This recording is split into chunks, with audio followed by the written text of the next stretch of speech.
Griffin, play action. Doesn't fool the Indians this time, and Griffin will be sacked. Oh my, that one, Eric Broward was not fooled, stayed at home. Griffin will be sacked back at the 39-yard line. A loss of 9 on the play, and it'll be 4th down for the Wolverines. And Belcito will have to come on and kick. Belcito to kick. Scott, backseat to receive. Another high snap inside the 20. Belcito will try to pick it up and kick it away, and he does it. The Wolverines will pick it up, and somebody else kicks it. Are they allowed to kick it twice? That's 2 forward kicks. They're going to say it's Indians' ball at the 39-yard line.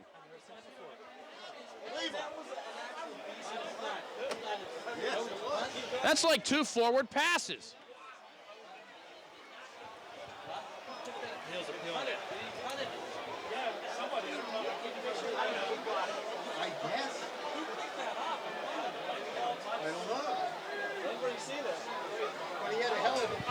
I don't know, the Indians will have it with 5:24 to go at the 49-yard line. The Wolverines looked like they kicked it ahead into their own man, which means it should have been down right there.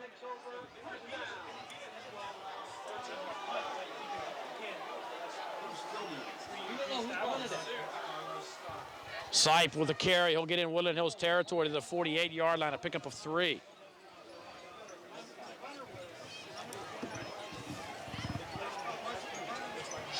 I don't know, Belcito kicked it. It went into his own man, therefore it should have been dead at the spot.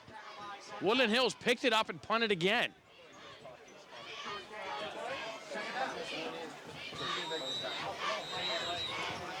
Should be Indians' ball about the 14-yard line, maybe about the 12.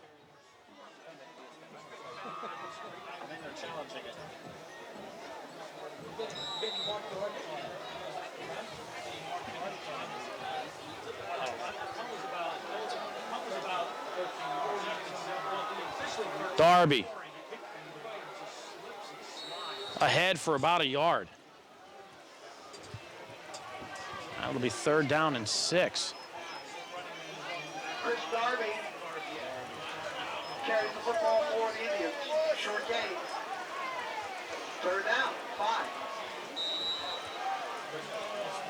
Maybe know after Gordon will go to the middle of the field and say, game over.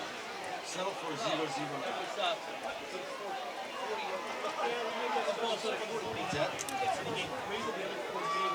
Team is the best. Aaron Williams on the counter will lose a yard. And it'll be 4th down for the Indians, and they'll have to bring on the punting unit. Still, I'd like to know what the ruling on that one is. I have a WPIAL official down there on the other end. I wonder if he can comment.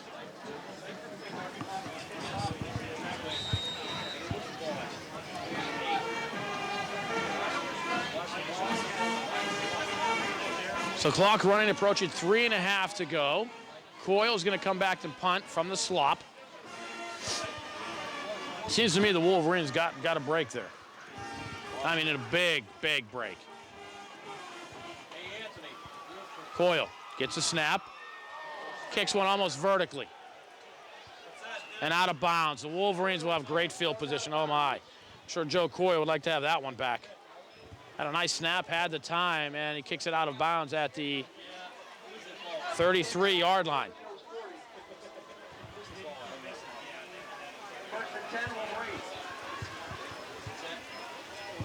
All the Wolverines in the slop.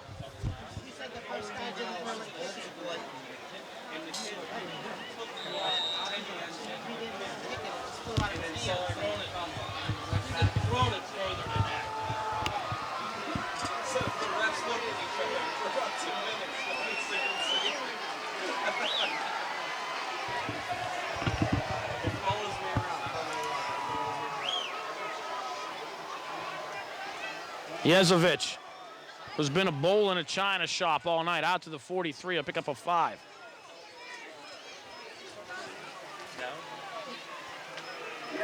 Clock rolls under 3 minutes to go in a scoreless fourth quarter. Game winds up scoreless. After 4, we go to overtime. Game will not end in a tie.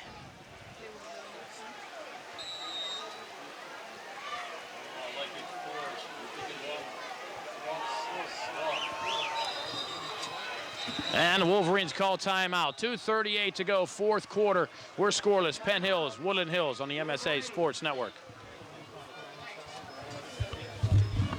Second down. The Wolverines on a 2nd and 5. Farish tries to find a lane. The Indians will close, and he'll have the first down. Looks like a rugby match. Give Farish a pickup of 6 and a first down. Clock continues to run at 2:20. 1 timeout left for the Wolverines. Clock will stop for the moment while the officials set the sticks.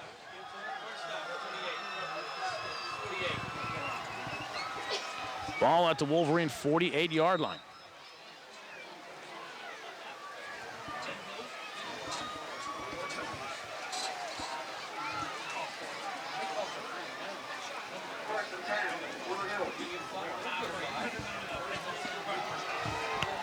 I formation behind Griffin, Yezovic, and Farish. Griffin will keep it himself on the option. Looks to the near side. Looks like he wanted to pitch it. Oh, my. He'll spin ahead across the 50 to the 49-yard line for a pickup of 2. But Griffin got that ball out there. Looked like he wanted to throw it up. And the clock approaching a minute and a half to go here.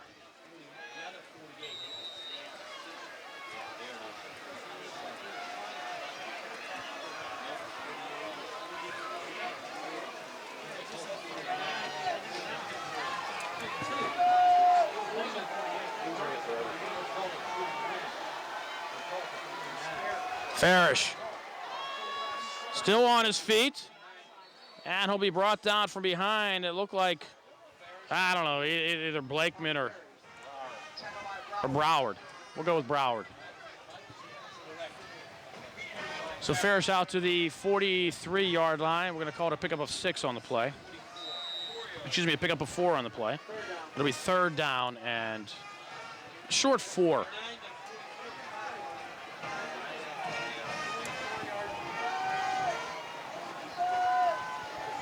Griffin rolling to his right. Indians will close. And they lose the football. They lose the football and the Indians have it. Griffin lost the football at the 33-yard line.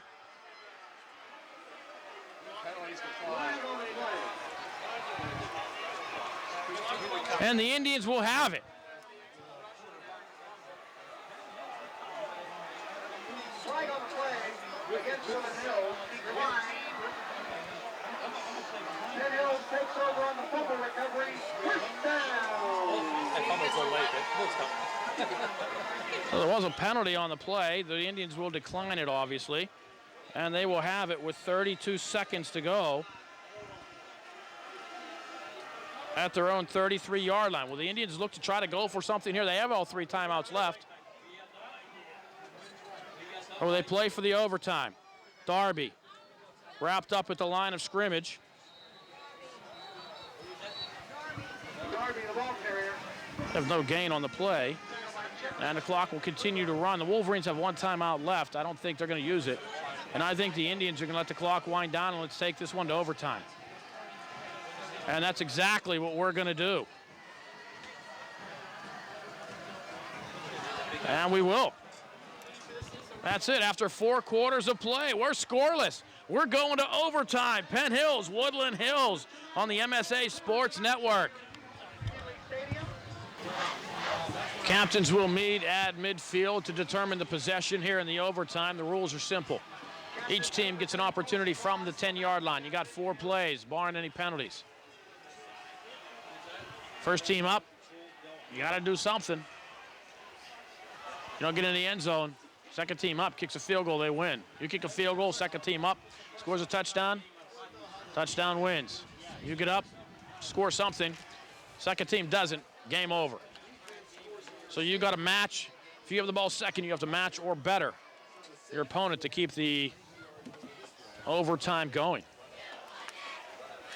Now, the interesting tidbit into this one is the Indians kicker, Mike Dell'Aquilla, coming over from the soccer team.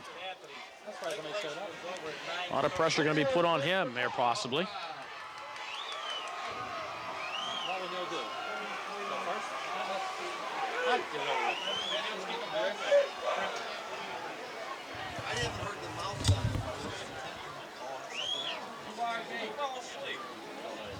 Woodland Hills will defend the west end zone. So I think the Indians won the toss, but are they bringing out the offense or the defense? I think you'd want to bring out the defense first.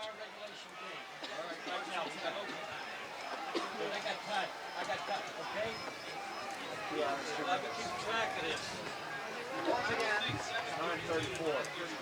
Rules stipulate each team. So nobody's really quite sure what's going on here. Overtime number 1. This game will keep on going ad infinitum until there is a winner.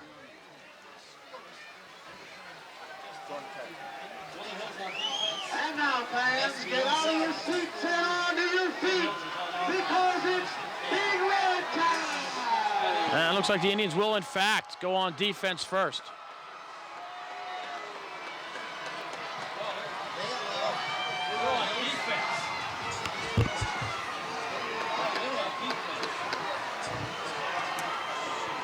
So here we go. I think if you're the Wolverines, go Yezovic, Yezovic, Yezovic. And the Wolverines will go Farish, and Farish will be dropped for a loss of 2. The ball's on the field, but he will be down.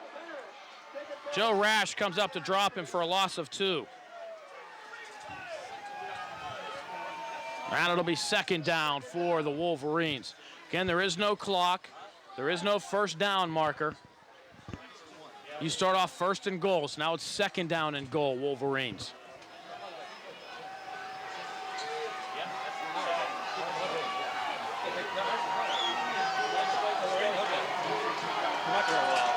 Griffin will throw, looks, throws towards the end zone, and the pass is almost intercepted. DJ Wilds breaks it up. Had he intercepted, the Indians would have gotten possession. But now it's third and goal from the 12.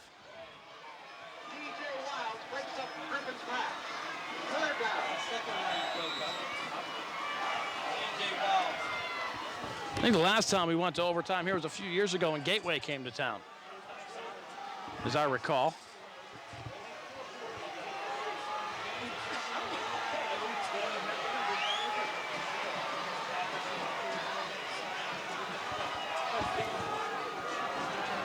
Wolverines send twins to the right. Yezovic is in the slot. Farish is the lone setback. Griffin will drop. Looks under pressure. I think they blew a whistle here. The play is dead. Delay of game against the Wolverines. So they'll march this one back to the 17-yard line.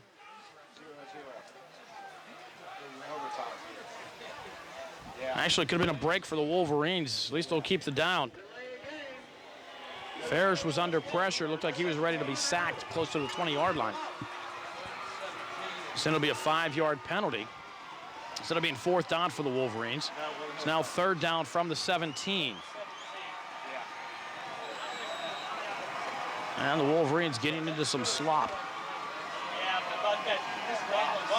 And both teams will host the first-round opponent Friday night. Wolverines at the Wolverina, the Indians here at U-Haus McGinley, regardless of what happens here tonight.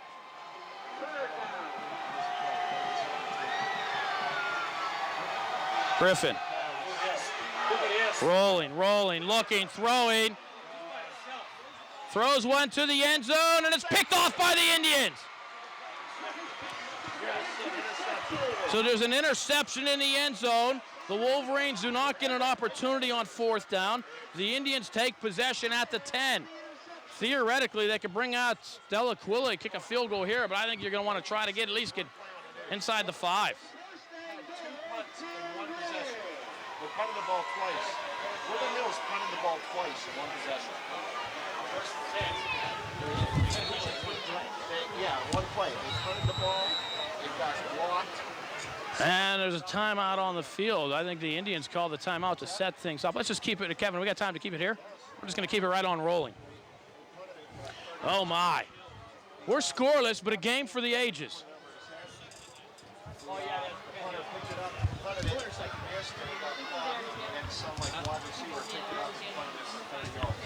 I think we're going to credit the interception to Eric Taylor.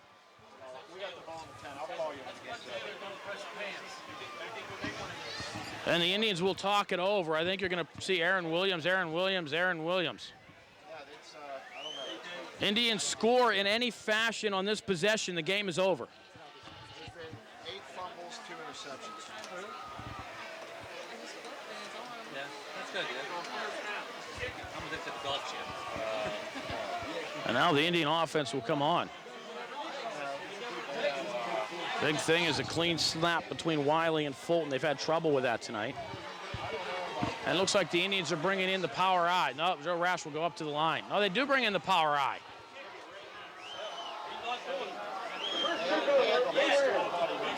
Indians double tight, power eye. Fulton's going to throw as a man wide open in the end zone. Oh, my. Look at Joe Rash all by himself. Oh, Joe Rash.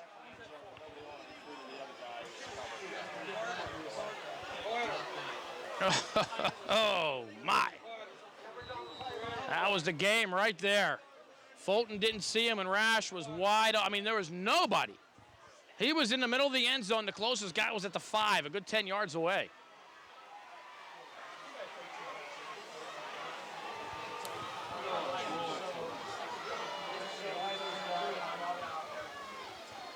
Aaron Williams hit in the backfield, stays on his feet, will drive ahead to the 10-yard line. No gain on the play for Aaron Williams. It'll be a 3rd down and 10.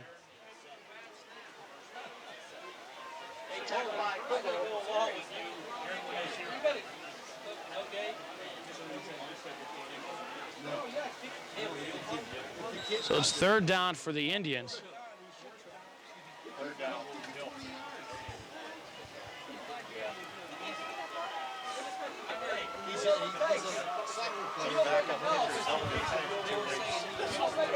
And the Indians go double tight, power eye.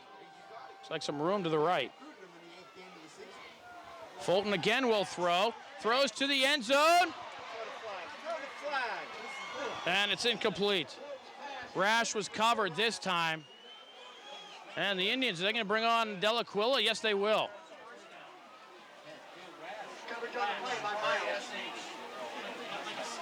Dell'Aquilla will try a 27-yard field goal to end it.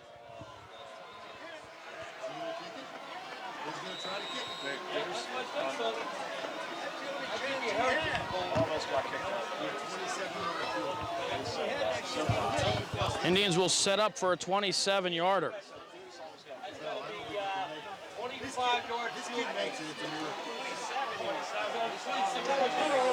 Carlos Scott will hold. Kick is down, the kick is up. And the kick is good, the Indians win! Mike Dell'Aquilla, a 27-yard field goal, and he's gonna be the muddiest man on the field. Mike Dell'Aquilla is under the pile, and he's gonna have to come up for some air sooner or later. Oh my, the Indians win the conference. Mike Dell'Aquilla, probably the most unlikely man you would think would win the game for the Indians tonight, has come on to kick a 27-yard field goal here in the first overtime, and the Indians win 3-0. Oh my, Mike Dell'Aquilla, who came over a few weeks ago from the soccer team as why not, I'll come play. Filling in for Eric Mastriano, who tore a meniscus in his knee at Fox Chapel. He struggled, and he come on and he nailed the 27-yard field goal. Oh, Mr. Cool under pressure nails it. Holy cow. In a game with 8 fumbles, 2 interceptions. The weather obviously a factor in this game. In a game that really nobody deserved to walk away with the win or the loss. Mike Dell'Aquilla in overtime kicks the 27-yarder, and the Indians will win the conference. Now it's just a matter, will they be seeded second? Will they be seeded third? You have the stats. Was that his first field goal? Holy mackerel. I think that was, in fact, Mike Dell'Aquilla's first field goal of the year.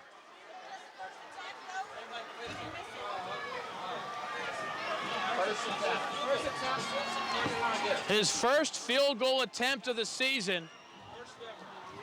Nails it. And the Indians win. The Indians win. The Indians win. What else is there to say in a scoreless game? Really? How long of a wrap-up could we have here?